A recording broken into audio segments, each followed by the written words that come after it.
Par contre, noir sur noir, ça fait bizarre. Ok, c'est bon. Bonjour à tous. J'ai regardé le retour. Yes.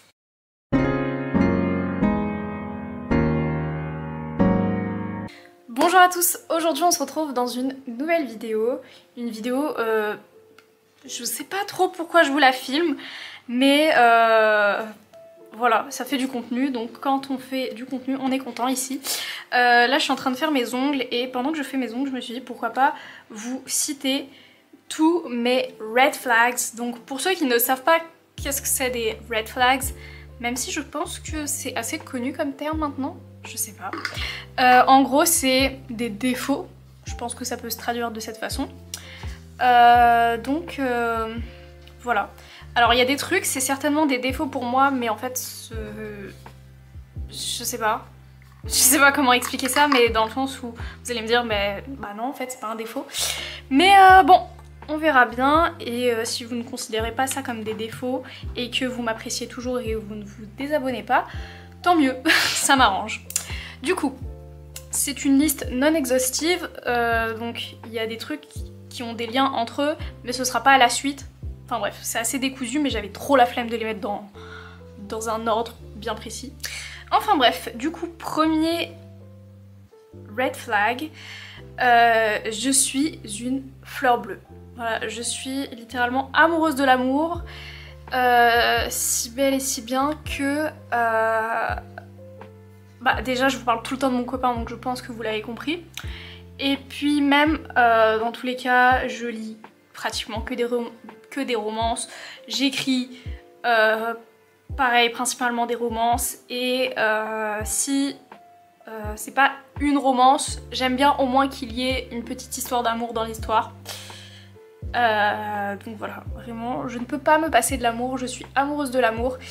Et pour certains, c'est une énorme qualité, pour d'autres, c'est un énorme défaut, parce que tout est un peu dicté par ça. Et ouais, c'est un peu chiant parfois. Mais voilà. Ça peut être perçu comme un défaut, mais aussi une qualité, donc vous voyez ça comme vous voulez. Moi, je sais pas si je considère ça comme un défaut, je ne pense pas. Enfin bref, deuxième défaut, du coup, je suis impulsive.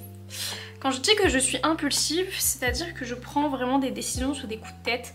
Et le pire, c'est quand je m'énerve. Du coup, quand je suis en colère, je fais pas toujours des bons choix puisque je fais des choix par coup de tête et je peux vite regretter. C'est pour ça que j'essaie de me calmer là-dessus, mais c'est très difficile.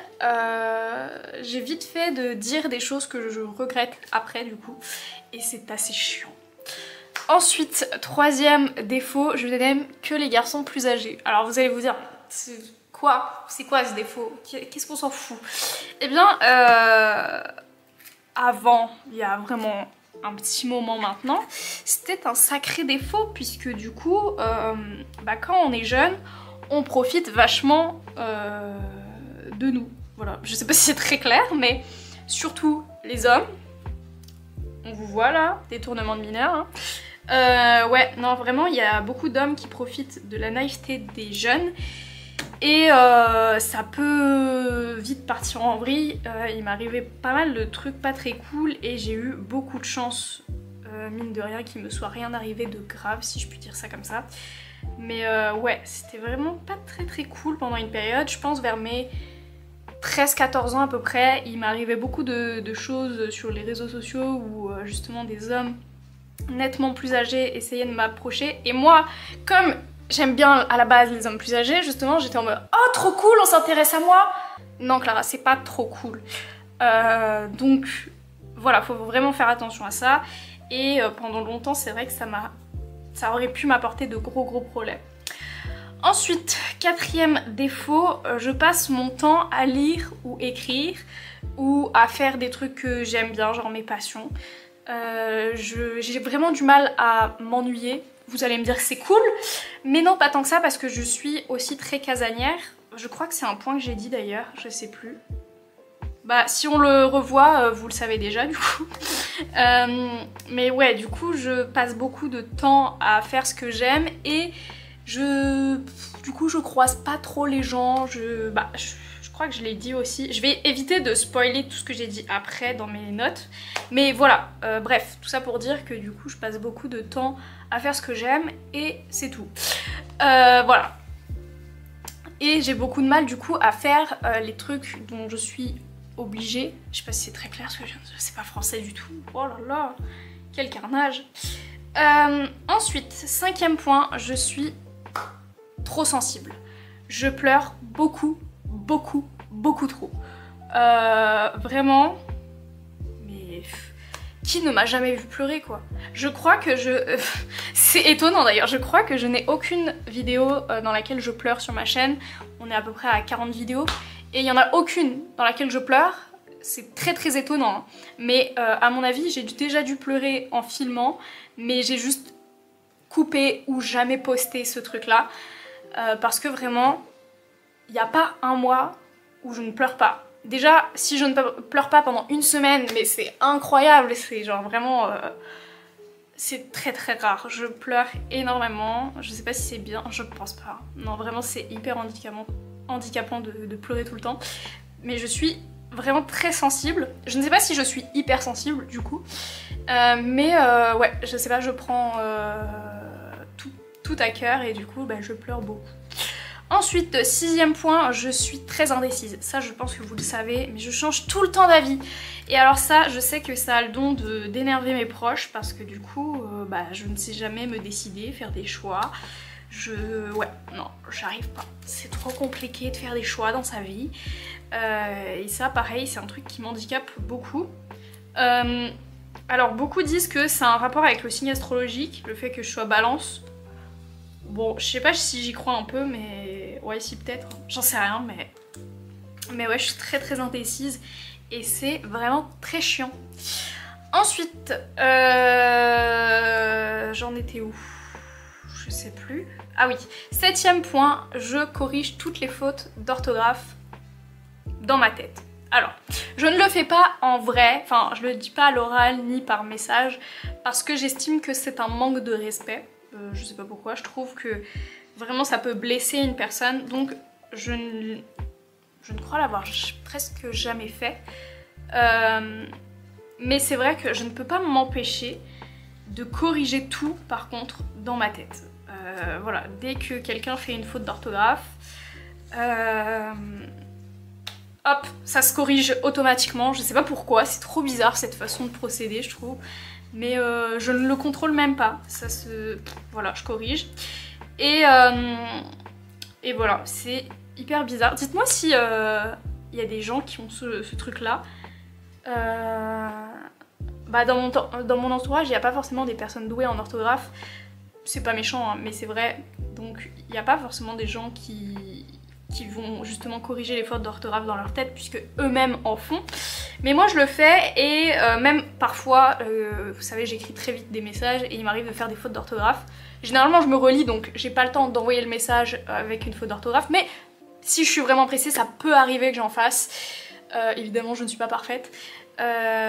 Et quand j'en fais, j'ai horreur de ça et très souvent je supprime le message pour le réécrire, mais quand j'ai pas le temps et que la personne l'a déjà lu, je me sens pas bien, je me dis mais elle va me prendre pour une débile, alors que la plupart des gens franchement s'en foutent. Ensuite, 8e point, je n'aime pas les appels. Ça c'est très chiant parce que du coup, rien que pour prendre des rendez-vous, je n'en prends pas. Voilà, le médecin, salut, je l'appelle jamais parce que je déteste appeler, même appeler mes proches. Je ne sais pas pourquoi, ça me stresse les appels. Je sais pas de quoi j'ai peur dans les appels, mais je sais pas. J'aime pas du tout. En fait, je crois que j'ai peur de pas avoir assez de temps de réflexion pour dire ce que j'ai... Je sais pas. Je sais pas si vous voyez ce que je veux dire, mais dans une conversation, si tu mets du temps pour réfléchir, la personne, elle te voit réfléchir, donc elle se pose pas de questions. Alors que si t'es silencieux pendant un moment parce que tu réfléchis à ce que tu veux dire, la personne, elle va se dire « Oh, réponds là !» Donc c'est chiant, voilà. J'aime pas ça. Et puis en plus, je trouve ça trop gênant de raccrocher, de dire « Ah bah, je dois te laisser, bisous !» Du coup, je le dis jamais. Enfin, maintenant ça va un peu mieux, mais je sais qu'avant, quand j'appelais des gens, enfin quand des gens m'appelaient, parce que moi j'appelais personne, et que j'étais au téléphone et qu'il fallait que je raccroche, bah je raccrochais direct. Je disais pas ah faut que je te laisse parce que c'est trop gênant. Les gens après ils te disent des autres choses et tu raccroches jamais. Donc comme ça j'ai pas ce problème de la personne elle me raconte un truc. Hop je raccroche, salut. Vraiment je suis horrible avec ça. Donc c'est un défaut aussi de raccrocher comme ça. Mais ouais je sais pas. J'aime pas dire oh faut que je te laisse. Et en plus je sais pas pourquoi je le prends mal quand quelqu'un me dit ça. C'est complètement con hein, mais... Ouais, quand quelqu'un me dit « Oh, désolé, j'ai un truc à faire, salut », bah non. Non, tu m'as appelé, tu restes avec moi toute la journée au téléphone. Ok? J'abuse un peu. Ensuite, 9e point, je suis beaucoup trop timide. Ça va un peu avec les appels, c'est pour ça que j'aime pas les appels, mais ouais, non, j'ai un gros problème de timidité. Alors, peut-être qu'on dirait pas, vu que je fais des vidéos, mais... Ouais, non, j'ai trop de mal à parler aux gens. Vraiment, trop compliqué, mais ça, je pense que c'est comme beaucoup. Ensuite, 10e point, je suis très anxieuse. D'ailleurs, j'ai trop fait ma maline dans la vidéo... C'était quoi? Je fais des cookies, là. Je disais que ça faisait un petit moment que j'avais pas fait de crise d'angoisse. Figurez-vous que je commence à en refaire, et c'est super chiant. Vraiment j'ai beaucoup de mal à respirer et tout et ça me fait ça très régulièrement en ce moment. Donc j'espère que ça va se calmer parce que vraiment je m'attendais pas à ce que ça reprenne un jour. Je me suis dit c'est bon mes problèmes d'anxiété ils sont partis. Non ma grande, tu recommences à avoir des problèmes avec l'anxiété. D'ailleurs je réfléchis de plus en plus à aller voir un ou une psychologue. Parce que justement je sens que j'ai trop de problèmes là, dans ma tête ça va pas. Je me sens hyper triste en ce moment, c'est pour ça aussi que je pleure tout le temps. Et j'ai vraiment envie d'en parler à un professionnel de santé. Mais en même temps, je sais pas si je vous avais déjà raconté, mais j'ai eu une très mauvaise expérience. Je fais pas mes ongles en fait, je fais que de vous parler.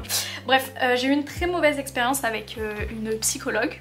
J'ai été en voir une un jour, même pas pour lui raconter ma vie en plus, ça avait rien à voir, c'était pour une question de réorientation scolaire.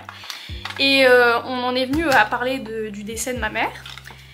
Et vous savez pas ce qu'elle m'a dit, cette grosse folle là? Je suis désolée, je suis méchante à dire ça, mais elle a osé me dire... Bah c'est bon, y a pas que toi qui souffre de son décès, hein. Je vous jure qu'elle m'a dit ça. Et alors là, quand elle m'a dit ça, déjà j'étais choquée. Vraiment, je suis restée bloquée en mode... Pardon. C'est bien ce que j'ai entendu.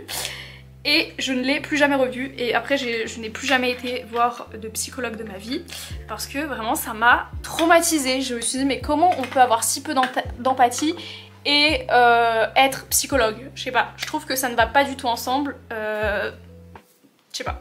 Je dis pas qu'il faut vraiment être trop empathique parce que je pense que justement c'est pas compatible non plus, mais il faut l'être un minimum. Sinon t'écoutes pas les gens parler de leurs problèmes. Enfin bref, c'est à peu près tout pour ce point.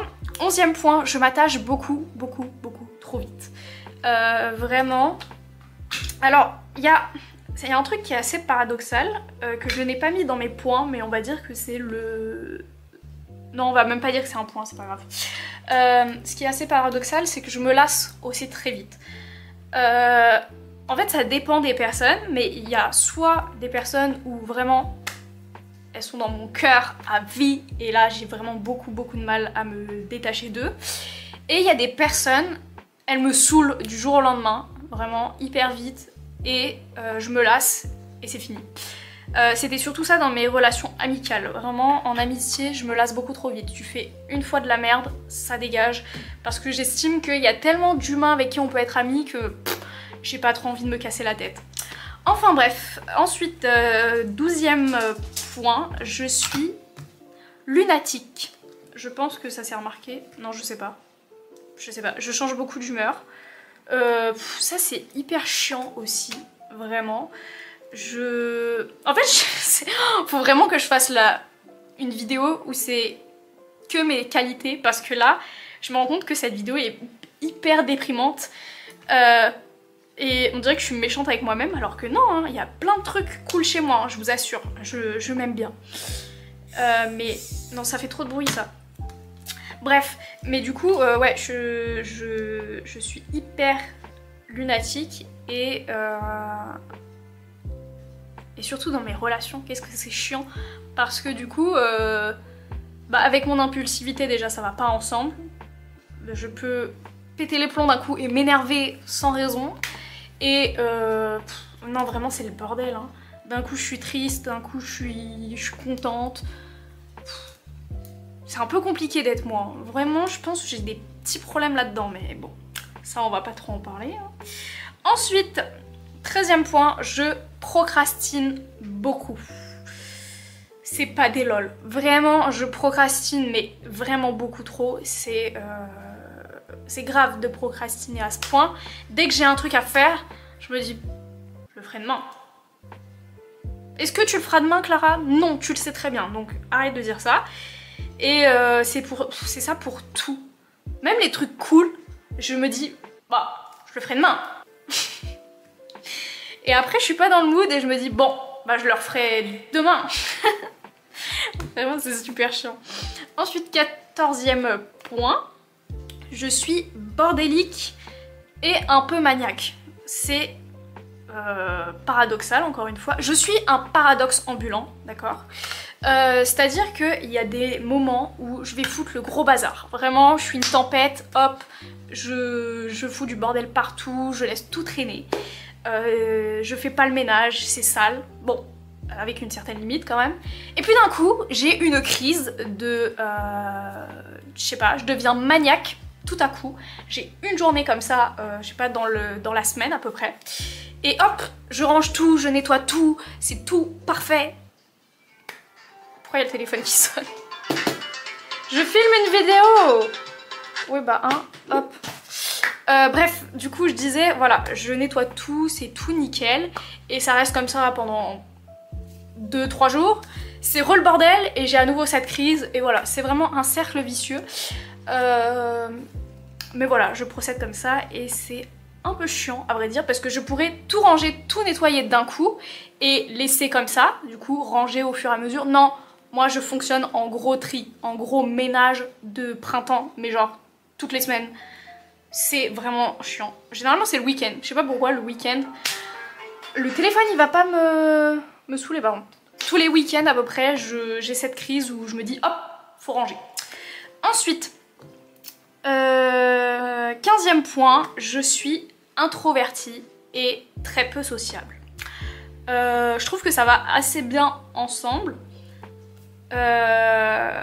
Mais ouais, je suis très réservée comme personne. J'aime bien être tout le temps avec moi-même. Je suis très solitaire aussi. Ça, je crois que je l'ai pas dit, mais ouais, vraiment très solitaire. Donc déjà, c'est un miracle que j'ai trouvé un copain parce que vraiment, à la base, j'aimais bien être tout le temps seule. Et maintenant, je me retrouve à le voir tous les jours. Donc vraiment, je m'étonne de jour en jour, comme quoi les gens peuvent changer. Je n'aime pas du tout faire le premier pas, aller vers les gens, être sociable, c'est vraiment pas fait pour moi. Donc c'est assez chiant et c'est pour ça qu'aussi que je n'ai pas d'amis. Voilà. C'est pas des lol, j'ai pas d'amis. Voilà. C'est pour ça aussi que j'ai voulu lancer ma chaîne YouTube. C'est parce que, bah, j'ai personne à qui parler. Ensuite, 16e point, j'ai... J'en reviens pas que j'ai mis ça. Vous allez me prendre pour une folle dans cette vidéo, ok? J'ai peur de me faire assassiner. Ok. Alors que je vous explique un petit peu ce point de fofolle, je me suis pas mal calmée. Je pense que ça va avec mes problèmes d'anxiété. Mais avant, c'est vrai que c'était nettement plus prononcé. J'avais une énorme phobie qui était de me faire assassiner. Je n'ai jamais entendu personne dire ça, donc j'avais besoin de le confier parce que je veux savoir si c'est déjà arrivé à des gens, je sais pas, de vivre en mode survie. Voilà, mais avant c'était vraiment nettement pire et ça m'angoissait énormément. Bon après il y a eu des trucs, enfin j'ai eu des petites menaces de mort donc j'avoue que ça m'a un petit peu fait peur. Mais bref, pour vous passer les détails du coup, ouais j'avais très peur de me faire assassiner et j'en étais arrivée à un point où j'étais tellement parano que je refusais de manger des trucs qui n'étaient pas emballés. Donc les trucs que mes potes me donnaient, je les mangeais pas si ce n'était pas fermé et que j'étais sûre que c'était fermé, que c'était pas refermé au lisseur ou je sais pas quoi. Non mais vraiment une grosse folle. Donc j'avais peur de ça, je regardais tout le temps les dates de péremption quand on me donnait des trucs. Je voulais pas boire dans des bouteilles parce que je savais que on pouvait l'ouvrir pour mettre du poison dedans, donc non, c'était pas fait pour moi. Quoi d'autre? Bah je sais pas. Enfin bref, que des trucs comme ça. Donc j'étais vraiment en mode survie quoi. Ensuite, bah ça je vous l'ai déjà dit, je suis très susceptible. Bon vous l'avez compris. Je prends tout mal. 18e point. Je suis une grosse malpolie, je n'aime pas dire bonjour. Voilà, on n'a pas besoin de plus de détails. En fait ça me saoule surtout quand j'ai mon casque et que les gens me disent bonjour. J'ai pas envie de te répondre. Voilà. C'est horrible, mais je sais pas, j'aime pas dire bonjour à des inconnus comme ça. Genre juste tu passes devant quelqu'un, on te dit bonjour. Bah non en fait, je te dis bonjour quand je suis à la caisse, quand je suis à des trucs comme ça, mais pas juste à un inconnu comme ça dans la rue. Voilà. Et 19e point, je peux mettre du temps à répondre aux messages. Voilà, je sais pas pourquoi, j'aime bien faire la morte de temps en temps et ne pas répondre pendant longtemps. Parfois pendant des mois, des années. Et bah là c'est mort. Si je commence à pas répondre pendant plus d'une semaine, je répondrai jamais et je n'ouvrirai jamais le message. Et mes DM Insta sont remplis de messages non ouverts d'ailleurs. Enfin bref, c'est à peu près tout pour cette vidéo. J'espère qu'elle vous aura quand même plu, que vous me détestez pas trop. On se retrouve très vite pour une prochaine vidéo.